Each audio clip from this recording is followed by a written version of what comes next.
Hello friends, I am Dr. Shweta and you are watching my channel Ayurveda Ayurveda. In the last class we have learned about the Ayurvedic aspect of menstrual cycle. So today we are going to learn about the fundamentals of reproduction. In that first comes gametogenesis. What is gametogenesis? The process involved in the maturation of two highly specialized cells, that is spermatozoa in male and ovum in female, before they unite to form zygote is called gametogenesis. So, it is the maturation of spermatozoa and ovum is termed as gametogenesis. In that first comes oogenesis. Oogenesis, the process involved in the development of mature ovum is called as oogenesis. Here the maturation of ovum will take place. In the female gonads, the germ cell undergo a number of rapid mitotic divisions and they differentiate into oogonia. The number of oogonia reaches its maximum at the 20th week of fetal life, numbering about 7 million. These oogonia continue to divide and some of them enter into the prophase of the first meiotic division and then they are called as primary oocyte. After going through first meiotic division, the oogonia are termed as primary oocytes. And these oocytes are surrounded by the flat cells called primordial follicle and are present in the cortex of the ovary. At birth, there is mitotic division and all the oogonia are replaced by the primary oocytes which have finished the prophase of the first meiotic division. So, the total number of primary oocytes at birth is estimated to be 2 million. At birth, there will be 2 millions of primary oocytes will be there. These primary oocytes do not finish the first meiotic division until the puberty is reached. So at puberty, some of 4 lakh primary oocytes are left behind and the rest are being atretic. Out of these 4 lakh primary oocytes, some of 400 are likely to ovulate during the entire reproductive period of a female. So maturation of oocyte. The essence of maturation is reduced of the number of chromosomes to the half. When the chromosome number is reduced to the half, then it's said to be the matured ovum. Before the onset of meiotic division, the primary oocyte double its DNA by replication so that they contain double amount of normal protein content. There are 22 pairs of autosomes which determine the body characteristics and one pair of sex chromosome named XX. The final stage of maturation occurs with full maturation of ovarian follicle just prior to the ovulation, but the final maturation occurs only after fertilization. So the primary oocyte undergoes first meiotic division giving rise to 2 oocytes and one polar body. Giving rise to one secondary oocyte and one polar body. The two are of unequal size and the secondary oocyte contains haploid number of chromosomes, that is 23x, but nearly all the cytoplasm is present in the secondary oocyte and the small polar body also contains the half chromosomes but with scanty cytoplasm. Ovulation occurs soon after the formation of secondary oocyte. The secondary oocyte completes the second meiotic division only after fertilization by the sperm and results in the formation of 2 unequal daughter cells, each containing 23 chromosomes. The larger one is called as matured ovum and the smaller one is called as second polar body containing some amount of chromosomes. The first polar body may also undergo second meiotic division. In the absence of fertilization, this secondary oocyte does not complete the second meiotic division and it degenerates. So what is the structure of matured ovum? A fully matured ovum is the largest cell in the body and measures about 130 microns in diameter. It consists of cytoplasm and a nucleus with its nucleolus, which is eccentric in a position and contains 23 chromosomes. During fertilization, the nucleus is converted into female pronucleus. The ovum is surrounded by a cell membrane called vitelline membrane. There is an outer transparent mucoprotein envelope which is called as zona pellucida. This layer prevents the attachment of the fertilized ovum in the fallopian tube. The human oocyte, after escape from the follicle, retains a covering of granulosa which is called as corona radiata, derived from the cumulus oophorus. This is about oogenesis. Next comes spermatogenesis. The process involved in the development of spermatids from the primordial male germ cells and their differentiation into spermatozoa. This process is called as spermatogenesis. Shortly before puberty, the primordial germ cells develop into spermatogonia and remain in the wall of seminiferous tubules. The spermatogonia in turn differentiate into primary oocytes, which remain in the stage of prophase of the first meiotic division for a longer time, that is approximately about 16 days. Each spermatocyte contains 22 pairs of autosomes and 1 pair of sex chromosome named X and Y.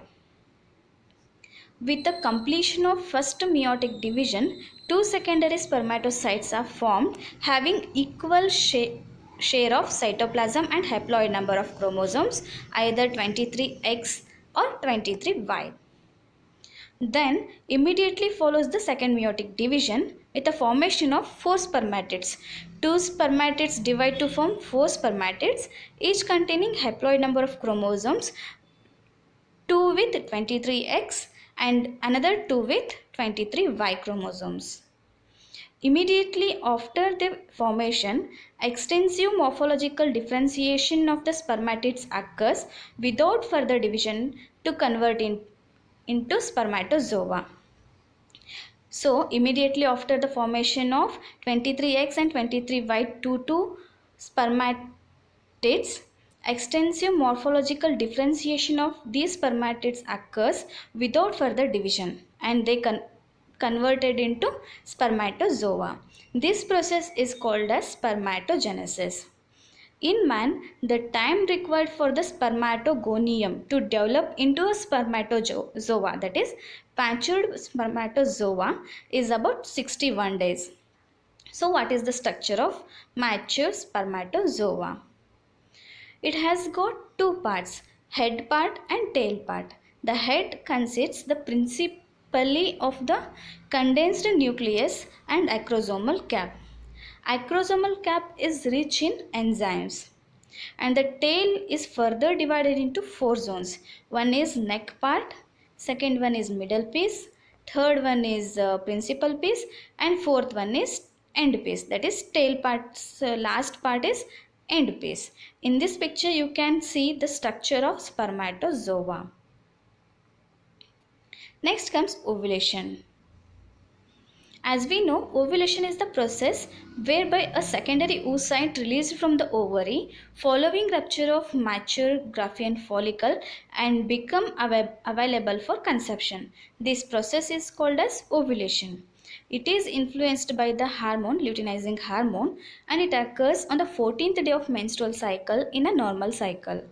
Only one secondary oocyte is likely to rupture in each ovarian cycle, which starts at the puberty and ends in the menopause, which means only one oocyte is available for one cycle of menstrual cycle. So mechanism, the process of ovulation is a complex one in which the pre-ovulatory changes occur in both follicle and oocyte. We can see the pre-ovulatory changes in follicle also and oocyte also before the process of ovulation. So what are the changes occur in the follicle means? There will be pre-ovulatory enlargement of the Graafian follicle due to the accumulation of follicular fluid. Due to the accumulation of more follicular fluid, there will be enlargement of the Graafian follicle, and it measures about 20 millimeter in the diameter. There will be formation of corona radiata in the inner layer of cells surrounding the oocyte. In the inner layer of the cells, there will be formation of corona radiata, and the stigma develops as a conical projection. The cumulus escapes out of the follicle as a slow oozing process, taking about 1 to 2 minutes along with a varying amount of follicular fluid. These are the changes we can see in the follicle before the ovulation. So what are the changes we can see before ovulation in the oocyte? Cytoplasmic volume is increased along with the changes in the number, distribution of mitochondria, and in the Golgi apparatus. Completion of the arrested first meiotic division occurs with the extrusion of first polar body, each containing haploid number of chromosomes. These are the changes we can see in the oocyte before the process of ovulation. So stages of ovulation occurs in rupture of Graafian follicle at the stigma and the follicular fluid oozes out. Second, the germ hillock is freed from the wall and the ovum is expelled out into the abdominal cavity along with some amount of fluid and granulosa cells. First what happens? Rupture of Graafian follicles takes place, followed by expulsion of ovum into the abdominal cavity, and from abdominal cavity it enters into the fallopian tube through the fimbriated end of the fallopian tube. Next comes fertilization. After ovulation we will see about the fertilization. So the fertilization is the process of fusion of spermatozoa with mature ovum.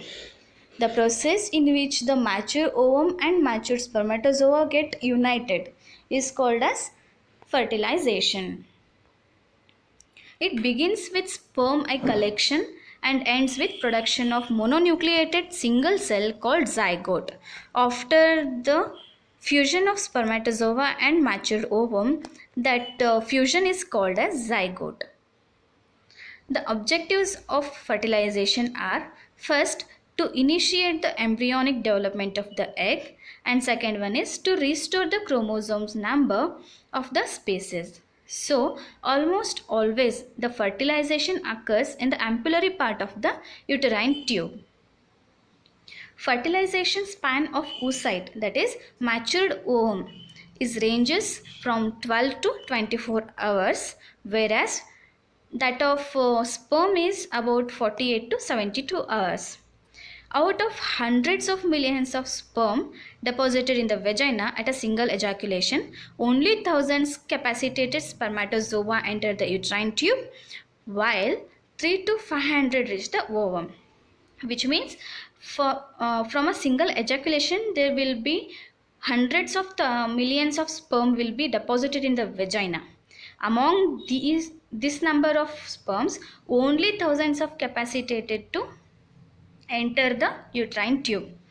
Among these thousands of spermatozoa, only 300 to 500 number of spermatozoa can reach the ovum. So next comes contact and fusion of the gametes. Complete dissolution of the cells of corona radiata occurs by the chemical action of hyaluronidase liberated from the acrosomal cap of the hundreds of sperm present at the site. Out of the many sperms, one touches the oolemma. As soon as one sperm touches the oolemma, the penetration of other sperm is prevented by the Zona reaction and oolemma block. As soon as the one sperm penetrates into the matured oocyte, due to the zonal reaction and oolemma block, other sperm penetration is prevented. This is due to release of cortical granules by the exocytosis of the oocyte. In the human, both the head and tail of the spermatozoa enter the cytoplasm of the oocyte, but the plasma membrane is left behind on the oocyte surface. Head and neck of the spermatozoa become the male pronucleus containing the haploid number of chromosomes, that is 23X or 23Y. The male and female pronuclei unite at the center with restoration of diploid number of chromosomes, which is constant for the species of human. The zygote thus formed contains both paternal and maternal genetic materials. The sex of the child is determined by the pattern of sex chromosomes supplied by the spermatozoa. If the spermatozoa contains X chromosome, then there will be female embryo is formed, and if it is contains Y chromosomes, then the embryo will be male. So morula. What is morula? After the zygote formation, typical mitotic division of the nucleus occurs by producing two blastomeres. After the zygote formation, there will be typical mitotic division takes place by producing two blastomeres. The two-cell stage reached approximately after 30 hours after fertilization. After fertilization, it takes 30 hours to become a single cell into two-cell stage. The blastomeres continue to divide by binary division through 4 cells, 8 cell and 16 cell stage until a cluster of cell is formed, and this cluster of cell is termed as morula. So the cluster of cells is termed as morula. The morula, after spending about 3 days in the uterine tube, enters the uterine cavity. After the formation of morula, it takes 3 days for the zygote to enter the uterine cavity from the uterine tube through the narrow uterine ostium on the 4th day. And in that stage, it will be 16 to 64 cell stage. The transport is slow process and it is controlled by muscular contraction and movement of cilia present in the inner lining of uterine tube. The central cell of the morula is known as inner cell mass, which forms the embryo proper, and the peripheral cells are called as outer cell mass, which form the protective and nutritive membranes of the embryo. Which means morula, the inner cell mass is going to be developed into embryo, and the outer layer is going to develop into protective and nutritive membranes for the developing embryo. In this picture you can see, in first picture, that is 2 cell stage of zygote, second one is 4 cell stage, third one, this is the stage of morula. After that, morula converts into blastocyst. So now we will see about the blastocyst.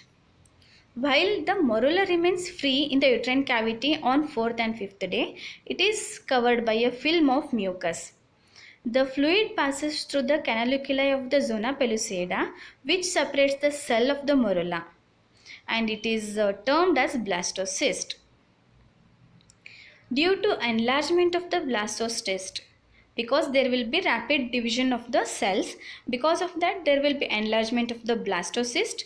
This enlargement will leads to zona pellucida.